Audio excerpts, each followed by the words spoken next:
শুভ সকাল আমার প্রিয় বন্ধুরা, কেমন আছো তোমরা সবাই? আশা করছি তোমরা যে যেখান থেকে ভিডিওটা দেখছো প্রত্যেকেই খুব ভালো আছো। আর তোমাদের ভালোবাসা আশীর্বাদে আমরাও খুব ভালো আছি। মেদিনীপুর জেলার ছোট্ট একটা গ্রাম থেকে আমি পিউ আমার ব্লগ চ্যানেলে আরও একটা নতুন ভিডিওতে তোমাদের সবাইকে জানাই অনেক অনেক স্বাগত, অনেক অনেক ভালোবাসা। তো আজকের ভিডিওটা আমি সকাল থেকেই শুরু করলাম। সুন্দর করে ঠাকুর পুজো দিয়ে দিয়েছি। সকালে সমস্ত কাজ সেরে চান টান করে নিয়ে ঠাকুর পুজোটা দিয়ে দিয়েছি। আর আজকে সকালে কাজকর্ম কোনো কিছুই তোমাদের সাথে শেয়ার করিনি। আজ একটা বিশেষ দিন, তোমরা টাইটেল আর থাম্বনেল দেখে তো বুঝেই গেছো। তো এই জন্য সুন্দর করে সকাল সকাল কাজ সেরে নিয়ে সুন্দর করে চান ঠাকুর করে নিয়ে ঠাকুর পুজোটাও করে নিয়েছে। আর এদিকে দেখো আমার ছেলে খেলা করছে, আর এখানে যে কেমন সুন্দর করে সাজিয়েছে আর খুব সুন্দর লাগছে দেখতে। তো সেটাও তোমাদের সাথে একটু শেয়ার করলাম। আর ছেলে এইভাবে একা একা খেলতে থাকে, যা মন চায় তাই করে। তো এখানে একটা ছোট্ট করে গর্ত মতো খুলে, আর সেখানে একটা কি বলতো বক্সের মতো ছিল, সেটা দিয়ে আর জল দিয়ে দেখো কিভাবে চারিদিকে সুন্দর করে সাজিয়েছে। আর এদিকে যে সকালে যেহেতু সামনে পুজো, বাড়ি ঘরদোর সব পরিষ্কার আর কড়াকড়ি চলছে। আর এদিকে মশলাপাতির জারগুলো সব ধুয়ে নিয়েছি, আর ঘরদোয়ারও কিন্তু ঝাড়াঝাড়ি করে গুছানো হয়ে গেছে, সেটাও তোমাদের সাথে শেয়ার করছিলাম। আর এইগুলো হচ্ছে মশলাপাতির সব জারগুলো ধুয়ে নিয়েছি। আর এদিকে মশলাগুলো রোদে দিয়েছি, রোদ দিয়েছে খুব। তো এখন চলছে বাড়ি ঘরদোয়ারে কাজ গুছানো, কারণ সামনে পুজো। আর তো চলো পরে তোমাদের সাথে সবটাই শেয়ার করব। আজ আমাদের জীবনের একটা বিশেষ দিন, আর এইভাবে একসাথে আমরা 10টা বছর জীবনে পার করে দিলাম। তো যাই হোক, সবটাই তোমাদের সাথে শেয়ার করব। তোমরা অবশ্যই পুরো ভিডিওটার সাথে থাকো আর দেখতে থাকো, আশা করছি ভালোই লাগবে। আর যদি আজকের ভিডিওটার কোথাও কোনো অংশে তোমাদের একটু ভালো লেগে থাকে তাহলে প্লিজ একটা লাইক করে দিও। আর অবশ্যই কিন্তু তোমাদের সুন্দর সুন্দর মূল্যবান মতামতগুলো আমার কমেন্ট বক্সে কমেন্ট করে জানিও। তোমাদের এক একটা কমেন্ট আর এক একটা লাইক আমাদের চলার পথে অনুপ্রেরণা, আমরা পরে ভিডিওটা বানানো এনার্জি পাই। আর এখানে যখন ক্যামেরাটা ওদের দিকে অন করেছি, দেখো কেমন করছে ওরা। তো আজকে ভালো পরিমাণে রোদ্দুর দিয়েছে, যার জন্য সমস্ত জারগুলো ধুয়ে দিয়েছিলাম, শুকনো হয়ে গেছে। আর মশলাপাতিগুলো তো রোদে দেওয়া আছে, দেখতেই পেলে। আর আজকে আছে বিয়ে বাড়ি, তো বিশেষ দিনেই বিয়েবাড়িটাও পড়েছে, তো সেটাই তোমাদের সাথে শেয়ার করব।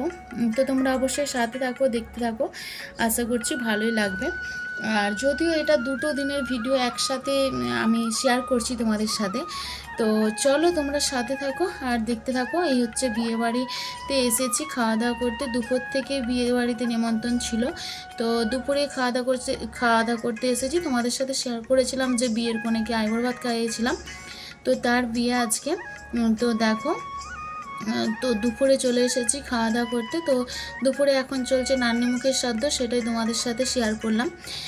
যেটুকু আমি খেতে এসেছিলাম সেই মুহূর্তে যেটুকু হয়েছিল সেটাই তোমাদের সাথে একটু শেয়ার করলাম। আর প্রচণ্ড পরিমাণে রোদ গরম, কি বলবো, আর বলার মতো ভাষা নেই। তো এই জন্য আসতে না আসতেই তাই বলছিল যে এত দেরি করে আসলে কেন, কিন্তু কি করব বলো তো, এত প্রচণ্ড রোদ গরমে বাড়ি থেকে বেরোতে ইচ্ছে করছে না, আর এই রোদ গরমের মধ্যে থাকাও যায় না, যার জন্য একটু টাইমের জন্য এসে একটু এখানে দাঁড়িয়েছিলাম, তারপর খাওয়া দাওয়া করে বাড়ি চলে গিয়েছিলাম, তারপর আবার রাত্রিতে এসেছিলাম। তো তোমরা সাথে থাকো, ভিডিওটা কন্টিনিউ করতে থাকো, আশা করছি ভালোই লাগবে।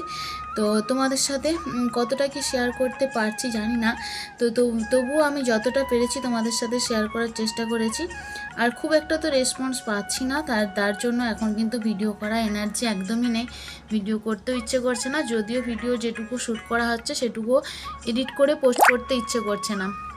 আর এখানে ছামলাটা দেখো খুব সুন্দর করে সাজিয়েছিল, আর এখানে কিন্তু পুরো সমস্ত ডেকোরেশন থেকে সমস্ত অ্যারেঞ্জমেন্টে ছিল তোমাদের দাদা ভাই।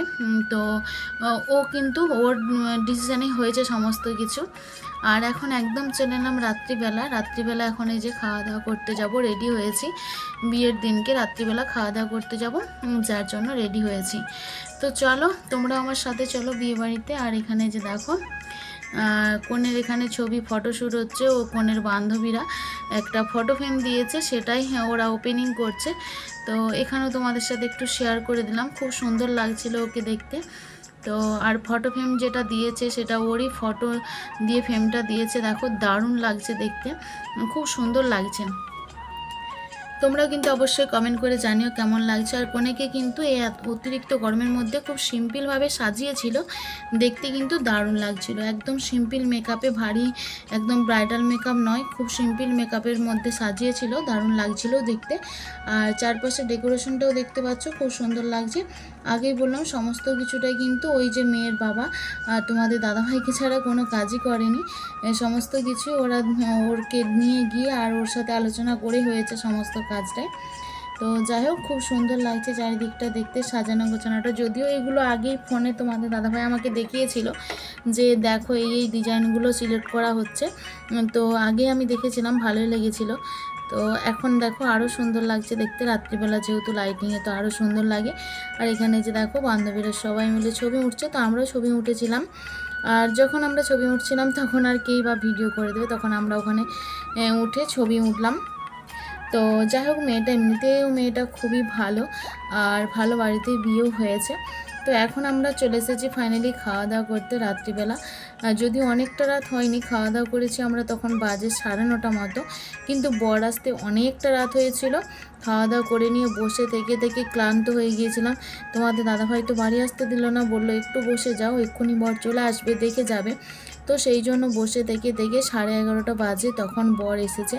তো সেটা আর লাস্ট মুহূর্তে গিয়ে এনার্জি পাচ্ছি না খুব, যেহেতু অতিরিক্ত গরম, মানে প্রচণ্ড পরিমাণে গরম, তার জন্য কিন্তু খুব শরীর খারাপ লাগছিল, অস্বস্তি লাগছিল। এই যে বর এই সময় এসেছে, তো দেখো ব্যান্ড পার্টি হয়েছিল, বর এসেছে, ব্যান্ড পার্টি এর সাথে আছে।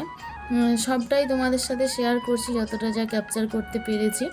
তো কিন্তু বর এসেছে ঠিকই, বর তোমাদের সাথে শেয়ার করতে পারিনি, কারণ বর আসার পরে যেসব রিচুয়ালগুলো থাকে সেই সব রিচুয়ালগুলো পালন করতে গিয়ে বাড়ির লোকেরা এতটাই ঘিরে ধরেছিল, কোনো চান্সই পাচ্ছিলাম না। তো তারপর ওই যে বললাম এতটাই খারাপ লাগছিল, আর দাঁড়াইনি, এনার্জি পাইনি।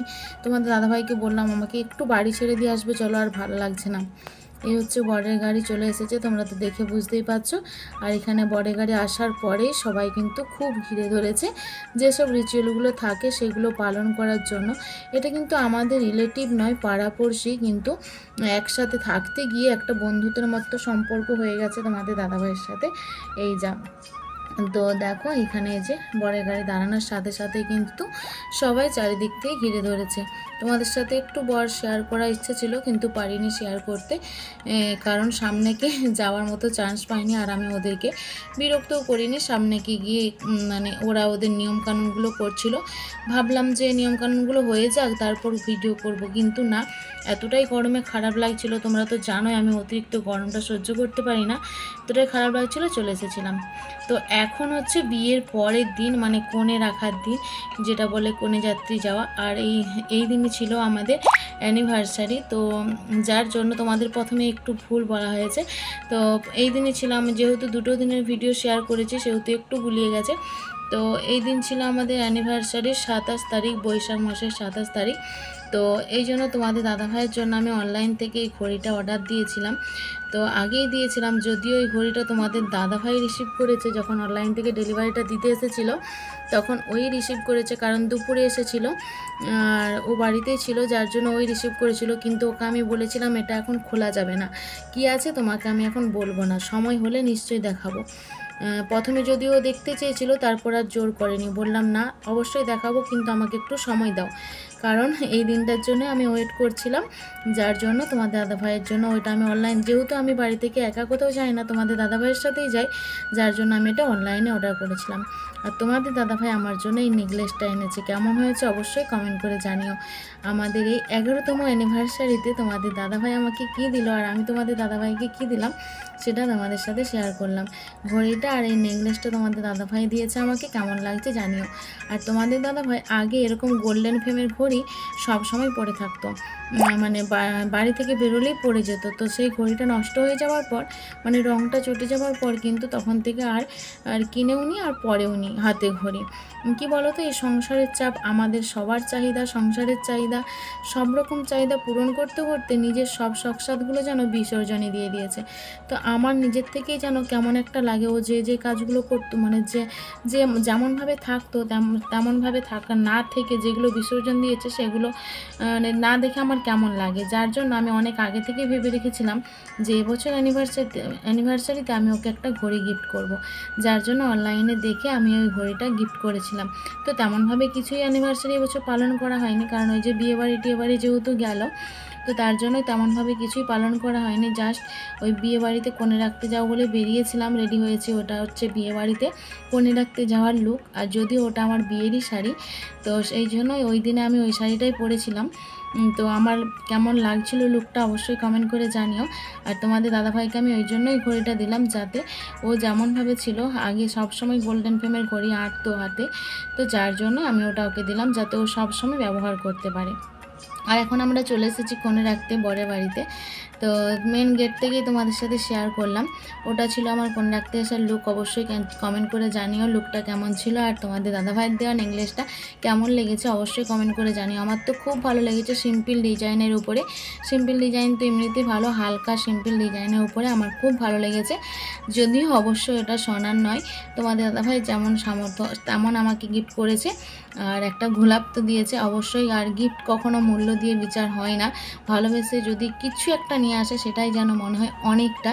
তো তোমাদের দাদাভাইকে আমি ওই ঘড়িটা দিলাম যাতে সবসময় ব্যবহার করতে পারে। আর এখানে এই যে বরকে তোমাদের সাথে একটু শেয়ার করে দিলাম। তো চলে এসেছি এখানে। এখন আমরা এই যে প্রথম এই মেন গেট দিয়ে ঢুকলাম, সেটাই তোমাদের সাথে শেয়ার করলাম। তোমরা কিন্তু অবশ্যই কমেন্ট করে জানিও আমাদের গিফটগুলো কেমন হয়েছে আর আমার লুকটা কেমন ছিল। আর ওই দিনের জন্যই আমি বিয়ের শাড়িটা আরও পরেও ছিলাম। আর বিয়ের শাড়িটা আমার এতটাই মানে খুব লাইট ওয়েটে, আর খুব মানে গাটা খুব সুন্দর মোলায়েম, যার জন্য অতিরিক্ত গরম থাকা সত্ত্বেও আমি এই শাড়িটা পরেছি।